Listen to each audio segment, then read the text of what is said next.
in this country is the #1 job in sports. Got the huge contract, a couple of them actually. He made it. Maybe that was his Super Bowl. Okay. Maybe he was satisfied with that. Well, wait. Say no more. I see he's coming by. I see he's coming along. No. You're getting there. You're getting there. I just say he's happy he's taking over a winning team in his mind. Really? That's just me. Okay. The answer to the question You is would no. say that because, you know, it's Molly going to find a silver lining. Now, I hear you. Sorry, someone's got to be optimistic. We want you guys to weigh in. Did Tony Romo lose his job on Sunday? Go to the First Take Twitter page and vote. We'll share those results a little later in the show. But meanwhile, another player got to see him up close and personal Sunday. That would be Adam Jones. He had thoughts on the rookie's day. Jones followed up on his comments about the Cowboys' offensive line after saying earlier in the week that his daughter could run through the holes they made, telling our Catherine Terrell, they were better than I thought. I take my hat off to them. Now I see why he has $100 million on his line. Those guys blocked their butts off. Like I said last week, some of those holes my daughter could have run through today. Stephen A., should Jones be quiet? Yes, he should be quiet. But it's not because he was disrespectful or anything like that. He should be quiet because the Cincinnati Bengals yet again are not living up to expectations. They have the 25th ranked offense. They were ranked 25th with their passing game as well as their rushing game. Somehow, some way, did you see them sitting there and bickering on the sidelines or whatever? Now, obviously, you're getting beat up by Dallas's offensive line. That doesn't help matters at all. But they had secondary issues as well, which Pac-Man Jones couldn't even deny. In the end, what it comes down to is, yet again, we find ourselves looking at the Cincinnati Bengals and wondering what the hell is going on with this team. Marvin Lewis is the coach of this team. And, Max, I wanted to bring this up because I want to make sure that I'm very, very clear. I am an individual that has been on the record, you know, particularly more so with college sports than it is with pro sports in terms of talking about the paucity of African Americans that are in head coaching positions, okay? But I'm also that guy. I pride myself in being fair. When Lovie Smith only made the playoffs 3 times in 9 years, I said it's time for him to go out of Chicago. Now, I don't give a damn where you go, but you need to get the hell out of Chicago. And I have been calling for Marvin Lewis to be gone for years. 5 consecutive years. And 6 of the last 7 years, the Cincinnati Bengals have been to the playoffs. They have not won one single playoff game. He has been the head coach for 12 complete seasons. They have not won a single playoff game. And the chances are the only reason he still has his job is because he's one of those dudes who's willing to come cheap. Because whereas other coaches get paid $6 or $7 million a year, Marvin Lewis will step 3 or 3.5, and they have the audacity, the temerity, the unmitigated gall to go to other players and talk to them about how they should be willing to settle for less. Trust me, I know this because I know members in the Cincinnati Bengals locker room who have personally told me that Marvin Lewis has gone up to them, trying to encourage them to accept less than what their market value may be, because that's something he would do. I'm looking at this guy right now. 5 consecutive years in those 6 of those last 7. Do you know what else, Max, that I forgot to mention? Do you know each of them was a wild card game? So not only did you make the playoffs, okay, but you were never one of the top 2 seeds any year, which means that all of those years that you were in the playoffs, even when you won a division, you still had to play the wild card game because you were the 3rd seeded team. This dude doesn't get it done. It's just that simple. And for me, to look at the Cincinnati Bengals yesterday, both of us thought that this is the game that Dallas is going to lose. This is the game because Cincinnati's talent is undeniable. They got talent all over the place that any team in the NFL should want. But there is something missing from this bunch. And I believe it is a head coach that they're fearful of holding them accountable.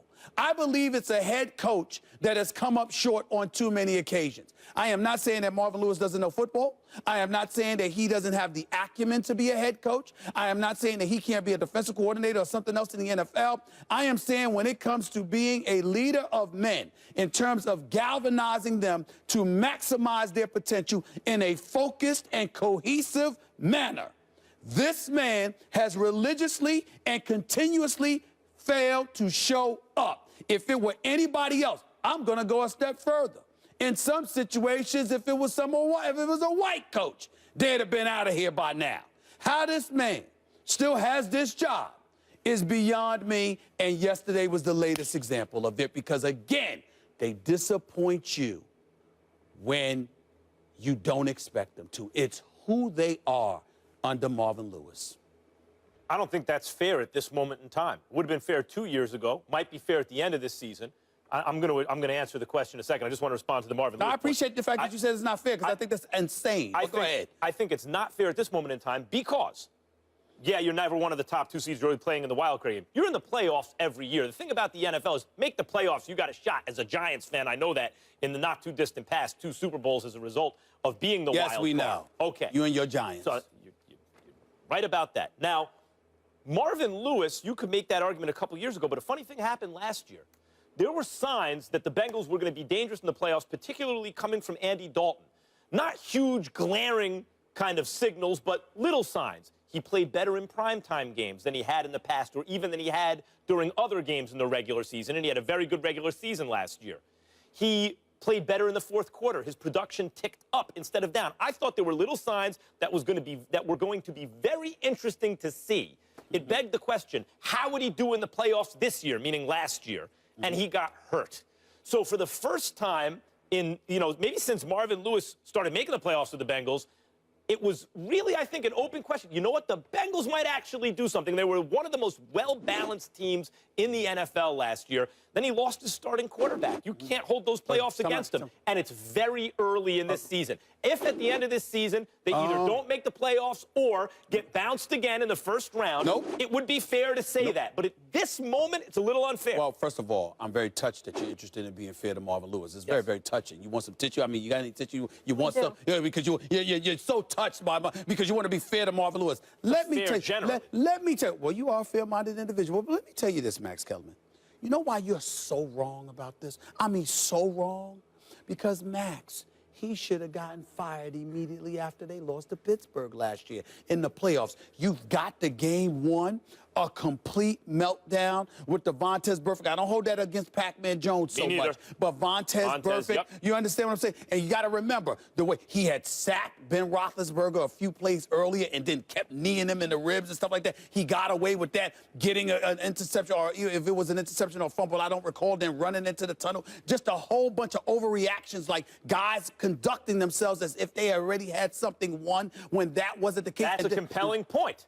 But you haven't held that against Vontaze Burfict. Time out. He is a player under contract who got suspended.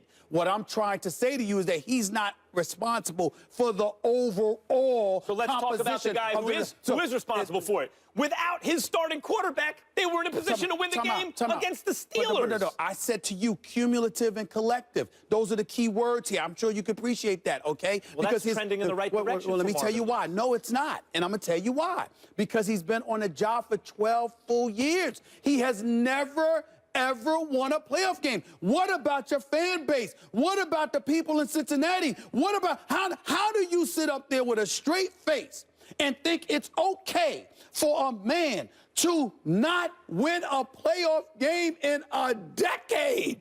In a decade! Right, but I mean, year after year after year. Why it would have been fair 2 years ago. But there were signs last year that they were heading in the right direction. But they made the playoffs 3 years before 2 years ago. Don't throw out the baby with the bathwater. To get to the point where you're blaming a lack of discipline, which you're placing on the coach, even though when I say Odell Beckham's a contagion for the Giants, you'll talk about those other players are grown men. Okay. They're responsible for their own behavior. Somehow Vontaze Burfict isn't responsible for his behavior. Marvin Lewis is.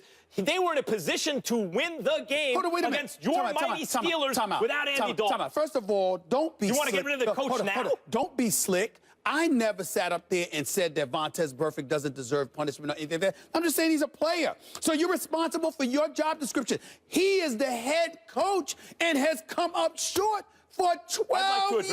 I would like to address that question now. I'd like to address the original question now about should Adam Jones be quiet? Should Pac-Man Jones be quiet? You and I are on the same page about Pac-Man Jones. Now, he was involved in a very serious crime not all that long ago. Well, no, that needs to be said. However, why does that need to be said now? It's because when it colors people's opinions of Pac-Man Jones. So I understand why people are quick. But Pac-Man Jones has been a model citizen for 4 years. If you'd let me get to the point. Okay, go ahead. I agree with that. While that may color your opinion, and that is true, the fact is last year in the playoffs, when Burfict and Pac-Man Jones had the finger pointed at them, in fact, Burfict deserved it, Pac-Man Jones did not deserve it. He didn't do anything out of line or uncalled for in that game. And here, Pac-Man Jones is being asked direct questions by Catherine Terrell, Right. who is doing the story on the Cowboys' offensive line. You know why? Why? Because the real story is the Cowboys' offensive line. And Pac-Man Jones is here telling the truth. He said, look, Ezekiel Elliott's a beast. He was. I didn't see, like, incredible lateral movement, but when he hit a hole, boy, he was gone.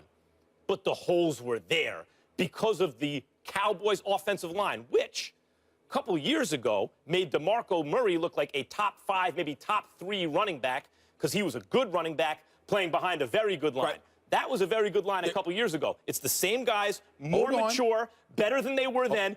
And Ezekiel Elliott is now a very good running back, running behind a great offensive line. Pac-Man Jones answered questions, pointing that out, no problem. Wait a minute. But you're talking about what he had to say about the Cowboys, and we're asking the question, was he out of line with what he said? I'm saying you're out of line, even though he wasn't insulting or disrespectful. He's out of line because it doesn't speak to the problem that are the Cincinnati Bengals. In other words, you're talking about the Dallas Cowboys like, oh, anybody could do. They'll do that to anybody. They're 4-1. Well, then that's not anybody, is it? The Giants, it didn't happen against the Giants. Week 1, the Giants. Wait a minute. All I'm saying to you is this. Thank you. If you are Pac-Man Jones and the Bengals with the talent that you have, my problem with what he said is not anything that he said about the Cowboys. You're glossing over the deficient bunch that you are as the Cincinnati Bengals. Those what guys. Do you do every time someone asks Pac-Man Jones a question, he goes, "Never mind that question. We're the problem." Hold on, wait a minute. Every time. Hold on. You damn right. So if you're Pac-Man Jones, they're doing a story about the Cowboys' offensive line. I'm answering your question. If you are Pac-Man Jones, I don't care what team is in front of you. Look, man. You gonna ask me? I'm gonna answer you. Let me pretend to be Pac-Man Jones because, you know, I've spoken to him on many occasions. Brothers as real as they come. This dude, yo, man, don't give a damn about no Cowboys. You see us? We can't handle our business better than that. We down 28-0.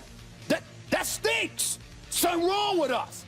That's what I'm saying should be coming out of his mouth. It's one thing for the Dallas Cowboys to win a game because of a play here or there and the breaks don't come your way. The Cincinnati Bengals, with this talent, were down 28-0. What? To the Cowboys? That Cowboys offensive line is devastating. If you fought Mike